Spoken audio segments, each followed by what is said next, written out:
Oi, pessoal, como é que vocês estão? Tudo tranquilo? Espero que vocês estejam muito bem nesse isolamento, né? Nesse isolamento social e que a gente dê prosseguimento aos nossos estudos, né? Nós estamos na segunda semana de estudos remotos desse segundo semestre. E nós vamos falar um pouquinho sobre Foucault e a parte do direito. Né? Foucault, como vocês sabem, é um dos grandes pensadores do século XX. Sua obra, ela percorreu diversos caminhos. E um dos grandes objetivos do Foucault é a análise da relação de poder. A produção intelectual por onde Foucault passa, ela é muito esquemática. Ela tem 3 fases. A primeira fase é a arqueologia. A segunda, ele denomina como genealogia. E a terceira é denominada como hermenêutica. A arqueologia, que é a primeira fase intelectual do Foucault, ela tem início na década de 60. E estava acontecendo muita coisa na década de 60, né? Na França, onde Foucault, né, era professor na Collège de France, estava acontecendo uma agitação por parte dos estudantes, né? Uma agitação política que vai também interferir muito na parte social, né? E nesse momento, Foucault estava publicando livros importantíssimos, como A História da Loucura, em 61, onde ele investiga a formação de um conhecimento, de um saber que vai girar em torno da loucura, que loucura seria algo irracional. E o seu portador, o chamado louco, seria um doente mental, que precisaria ser tratado e devolvido à razão.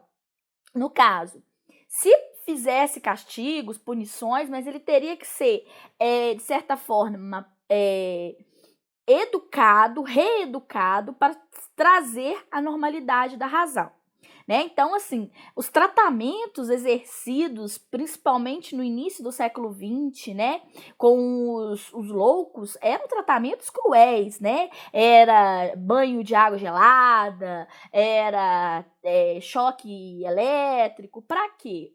Os médicos acreditavam que através desses castigos e punições, a pessoa ia se tornar uma pessoa normal, né? Uma pessoa racional e voltaria sim à racionalidade, né? Então, existia um discurso, né, que dotado de todo conhecimento, a gente coloca entre aspas, onde esses indivíduos, aqueles que eram considerados como loucos, o portador, né, ao ser irracional versus a racionalidade.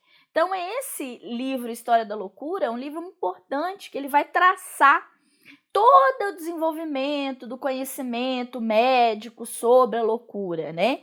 Então, o objetivo dele em escrever a História da Loucura é apresentar um conhecimento sobre temas e determinadas pessoas que procuram indícios, assim revelando o momento em que surgem esses discursos. Por exemplo, onde que eles circulam, de que forma, quais são os especialistas, aí surgem os médicos como detetores de conhecimento, de saber, como ele se estrutura, quais os efeitos que aquele discurso provoca, por exemplo, na sociedade, no sistema de conhecimento, né? Então, aí surge o que o Foucault chama de doente mental, né?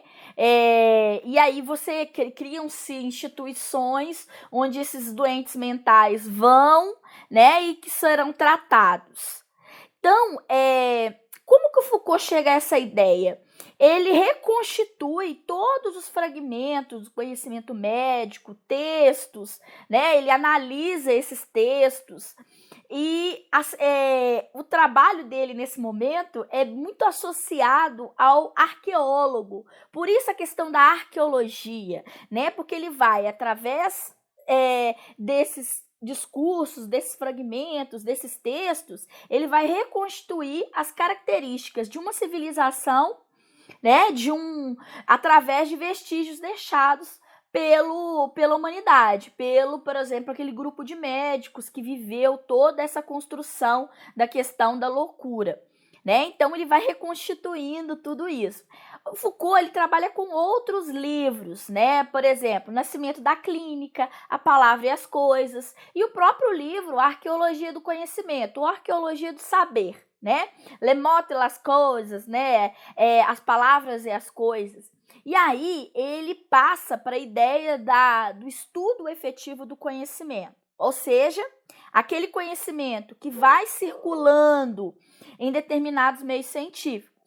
Seu objetivo não é mostrar o que é real, o que é falso, né, dos discursos. Ele não quer falar que o discurso médico é um discurso falso ou verdadeiro. O objetivo dele é como que esse conhecimento se tornou e assumiu uma verdade absoluta. Como que ele se construiu através dessa verdade absoluta, né? Então, ele vai, através daí, aprofundar o seu conhecimento na fase que ele chama de genealogia, onde ele vai buscar os estudos sobre os saberes e que aí ele define que esses conhecimentos, eles são marcados pelo poder, pela construção de poder, né? Esses poderes circulam, esses saberes circulam, né? E aí é a partir daí que esses saberes definem o que é normal e o que é anormal. Eles têm o poder para definir isso, porque eles se consolidaram tanto. Veja, por exemplo, como que o discurso médico, o discurso científico, ele tem valor na sociedade, né? Então, ele vai se estabelecendo desde o século XVII, XVIII, ele se estabelece como um conhecimento verídico, racional, em detrimento aos outros conhecimentos. Mas isso é um jogo de poder, né? Então, um jogo de poder que estabeleceu que o conhecimento científico sobrepõe por exemplo, ao senso comum, né? O texto, a Ordem do Discurso, foi publicada nesse momento de genealogia, né? Então, o Foucault destaca, através da Ordem do Discurso, que o regime político, ele é produtor de certas verdades e vão desconstruir algumas ideias sobre mitos científicos, por exemplo. O Foucault, ele vai muito a fundo, e aí que ele tem uma grande influência do Nietzsche, né? Porque ele dentro da Ordem do Discurso, ele trabalha com a ideia de que o poder corrompe e o saber neutraliza essa corrupção, que está presente, que vem desde a filosofia de Sócrates, né? Porque o Sócrates define que há um conhecimento, que há uma verdade, que há uma produção de saber. E ele fala que esse saber que o Sócrates tanto define, e a filosofia socrática, eles são produzidos dentro das relações de poder. E eles têm um interesse concreto dentro desses grupos que estão estabelecendo o conhecimento. Então, o conhecimento também é poder, né? O conhecimento, ele também advém do poder. Pensa bem, todo o conhecimento que nós temos, ele só circula porque existem pessoas que autorizam, né? Então, outra questão que o Foucault discute, que é a ideia de que esse poder e saber são campos separados, né? E que, por exemplo, correspondem à política, à ciência, que também em alguns pontos ela é também em alguns momentos questionada. Então, para esse saber científico, esse conhecimento perpetuar na sociedade, precisa sim das relações de poder, né? O poder, ele vai legitimar o conhecimento, né? O poder legitima saberes e é por eles legitimado. Terceira ideia que está dentro da Ordem do Discurso é que o saber é neutro. Mentira, não é, né? Eu falei para vocês que o saber é produzido com relações de poder, né? Elas servem aí para algum tipo de conteúdo, para alguma ideia. O poder, ele aceita aquele conhecimento e o faz circular pela sociedade. Então, ele não pode ser neutro, né? Ele é sempre comprometido com algo ou algum grupo, né? Durante toda essa fase da genealogia, o Foucault, ele enfoca que a questão da pessoa, a quem o saber diz respeito, a quem o saber se refere, né? E aí ele enfrenta o tema do assujeitamento, né? Ele fala que não é uma simples dominação. O indivíduo não é dominado, ele é sujeito a algo. Então isso é diferente, né? A gente tem que entender que as pessoas, elas acompanham essas estratégias de poder, ora para mandar, ora para se sujeitar, tá? Ele é livre dentro dessas relações de poder, mas ele prefere se sujeitar a alguma forma de poder, né? Então, o Foucault percebe que, a partir daí, o indivíduo se sujeitando a determinadas formas de poder, a determinadas formas de discurso, ele vai criando hábitos, ele vai se instaurando comportamentos que são considerados normais e são legitimados pela esfera de poder, no qual as pessoas não são dominadas. Tira esse conceito de dominação, eles são sujeitadas. Tem uma obra do Foucault que trabalha com essa ideia, o vigiar e punir, né? E aí ele trata com o termo chamado poder disciplinar, né? No qual a gente vai falar um pouquinho mais depois.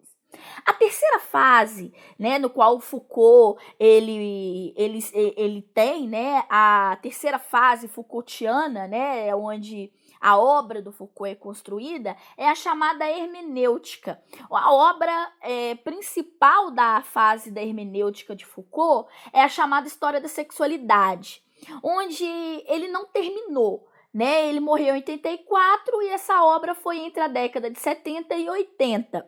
Ele publicou 3 volumes da História da Sexualidade, né? Que são incompletas porque ele veio a falecer. E aí, dentro desse momento aí, dentro da História da Sexualidade, nós percebemos que ele vai adentrar na questão que é um tabu para a sociedade, que é a questão da sexualidade. Que na sexualidade também existem relações de poder, né? O sexo para as mulheres é de uma forma, para os homens é encarado, a sociedade encara de outra forma. Então ele fala que, por exemplo, o disciplinamento, existe aí um poder de disciplinamento para normalizar a sexualidade. Então, a homossexualidade, ele estuda muito isso, né? É algo que foge do que é normal para a sociedade. Então, por exemplo, ele vai pesquisar isso desde a Idade Média. Por exemplo, nos gregos, né, existia uma ideia de normalidade, né?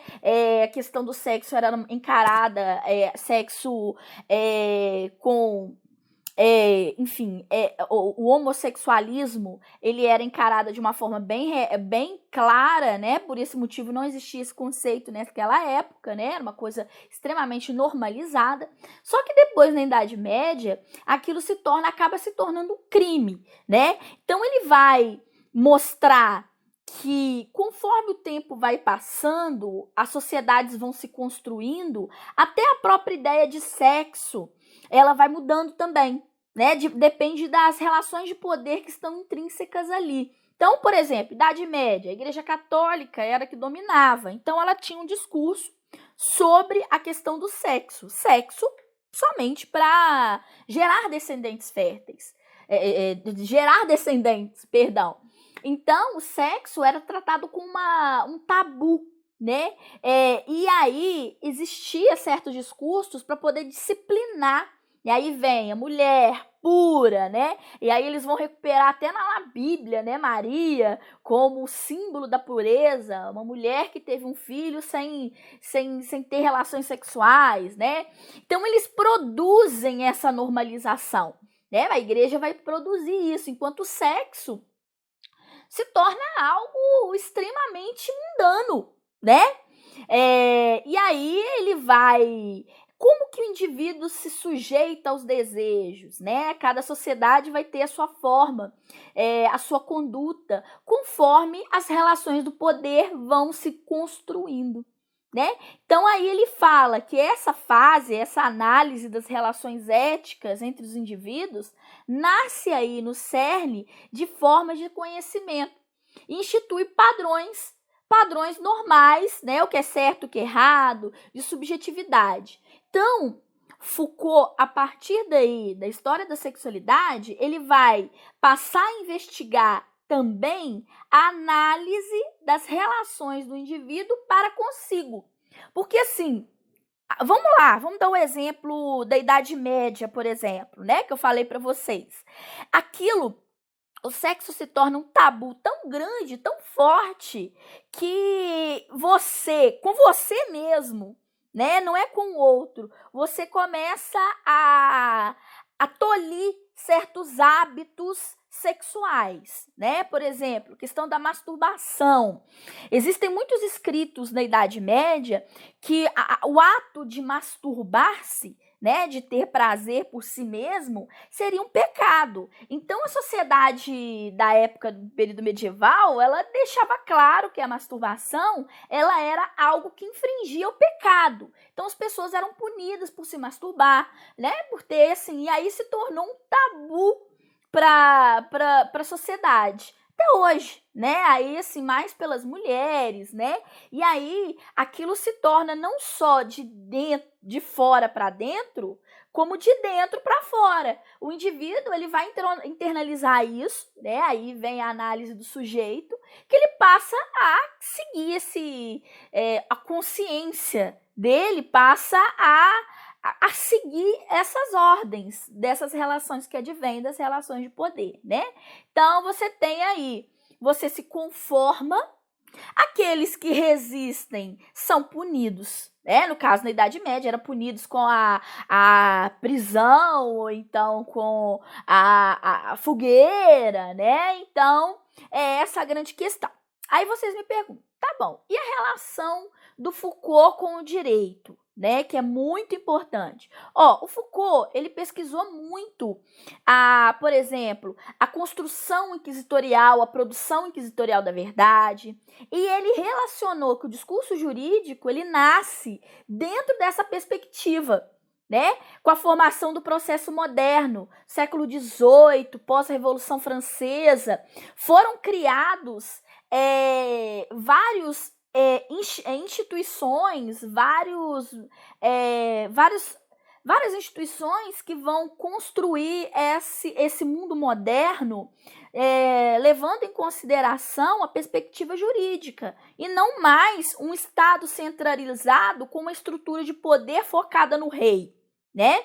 E aí, o que ele chama de microfísica de poder, né? Que se contrapõe aí à macro do poder do Estado. Porque no Estado moderno, para construir essa esfera de vigilância, né, sem ter uma macrofísica de poder, precisa se criar instituições.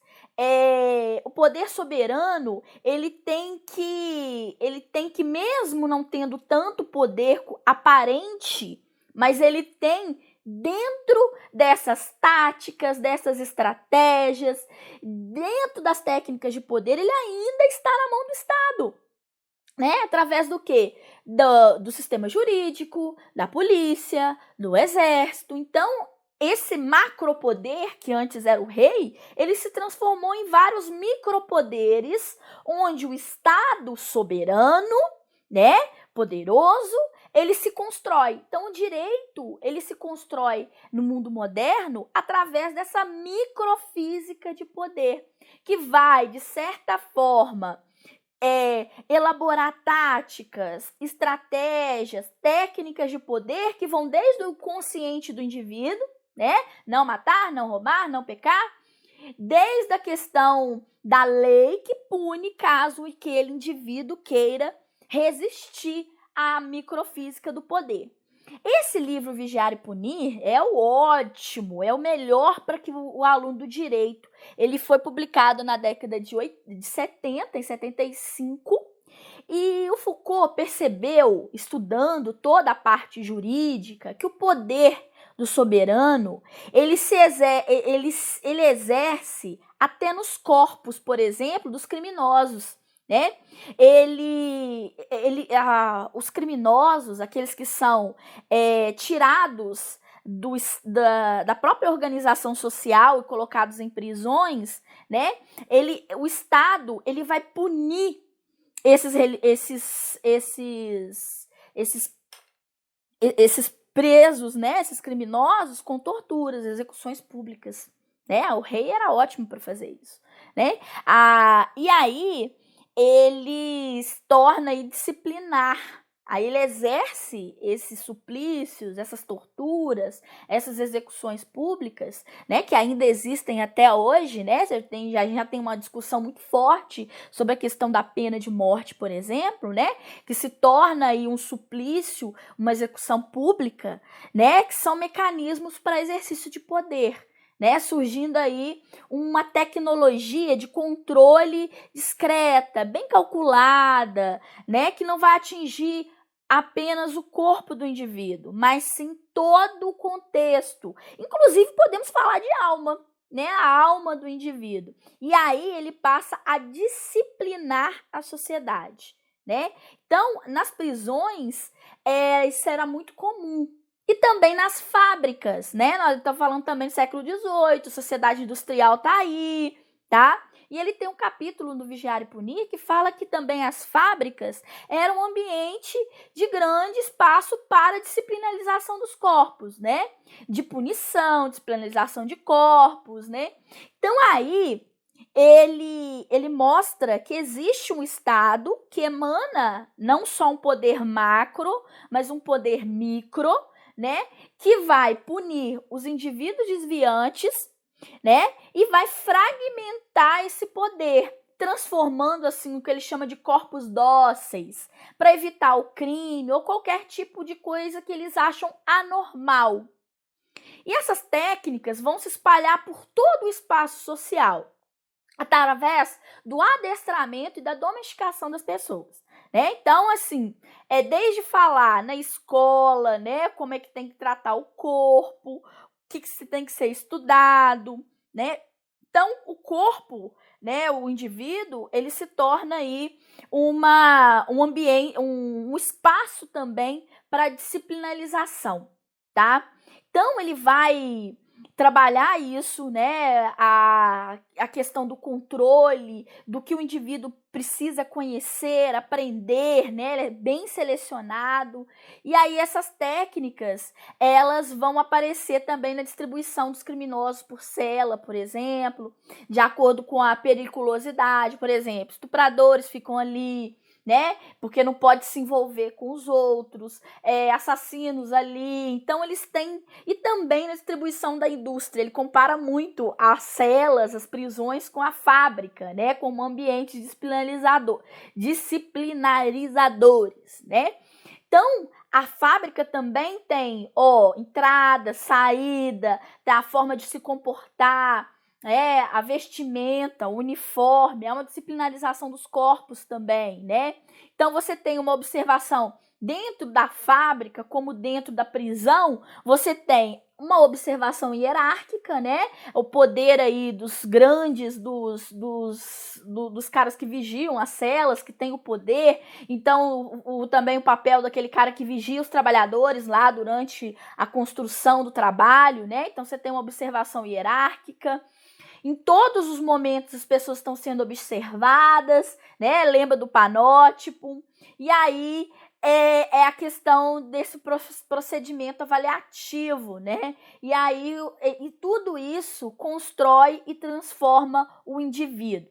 A gente pode ilustrar tudo isso através de uma sala de aula. Por exemplo, posição dos alunos. São distribuídos em carteiras enfileiradas, né? O professor, para quê? Porque o professor vigia esses meninos, né? Todos no desempenho da tarefa, que são previamente distribuídas durante o tempo. Durante toda essa execução da tarefa, os alunos são submetidos ao julgamento do seu professor, né? Tá certo, tá errado, submete a atividade, né? E qual que é o objetivo, né? Que o professor diz? É para corrigir toda a deficiência do aprendizado. E, por fim, nessa prática vai gerar algum conhecimento pedagógico. Então, dentro de uma sala de aula, nós podemos perceber essa construção aí da sociedade disciplinar que o Foucault fala tanto, né? Então, é importante a gente destacar que esse poder disciplinar para a sociedade moderna, ele é muito importante, porque ele é algo que gera uma produção, é útil à sociedade, né? Porque ele constrói o que é algo, o que é o permitido e o proibido, né? Que castiga aqueles que fazem algo que é contrário à lei, né? E que norteia aí até construção da subjetividade do ser humano, né? Para a gente finalizar a nossa aula, um pouco longa aí, mas muito importante, o Foucault, ele trabalha do ponto de vista jurídico, né? Especialmente a questão do direito público, né? Onde ele trabalha com o conceito de governamentabilidade, né? Isso está num livro dele, da década de 70, Segurança, Território e População. Ele fala que o saber jurídico ele está diretamente associado a um saber que analisa a população para desenvolver os territórios de uma nação, né?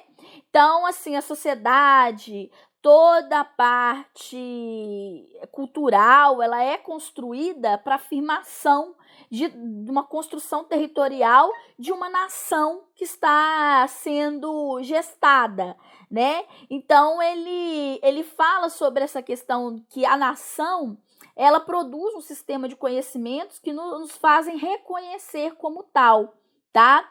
E o Estado, através da governamentabilidade, ela tem que produzir condições, por exemplo, para a manutenção da melhoria dessa nação, né? Por exemplo, onde podemos ver governamentabilidade, né? Quando a gente analisa políticas adotadas para melhorar as condições de vida, por exemplo, do cidadão comum, né? Desde a questão da proliferação do mosquito da dengue, desde a questão da luta, enfrentamento contra o Covid, né? Isso aí seria uma forma de governamentabilidade, né? E com isso, o Estado acaba tendo controle desse território, dessa nação e construindo aí uma nação, né? Então, é isso, né? O Foucault ele tem uma grande importância, principalmente para a questão do estudo do direito. Ele não falou diretamente, ele não escreveu um livro sobre o direito, é claro que não, mas ele fala que a questão jurídica, ela é também uma construção de conhecimento, de saber, né, de saberes, que vai fazer o controle social do indivíduo, né? Aí emerge o discurso jurídico aí, com todo o seu conhecimento, que tem o objetivo de disciplinarização dos corpos, como ele tanto trabalha, tá bom? Então, com isso, a gente termina nossa aulinha aí, vi mais de 20 minutos aí, já estourei o tempo, mas se faz necessário, vamos discutir isso em sala de aula, tá? Qualquer dúvida, eu estou à disposição de vocês. E um grande abraço e até a nossa próxima aula, tá bom?